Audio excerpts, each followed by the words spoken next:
رمضان المبارک امت مسلمہ کے لیے یہی پیغام لاتا ہے کہ ہم جہاں کہیں بھی ہوں ایک دوسرے کے لیے رحمت و شفقت کا پیکر بن جائیں،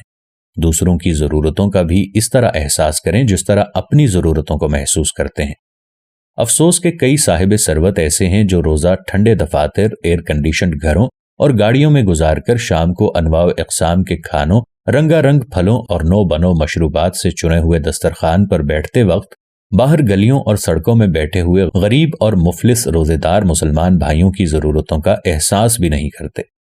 عین ممکن ہے کہ ہمارے پڑوس میں کوئی خالی پیٹ پانی کے گھونٹ سے روزہ رکھ رہا ہو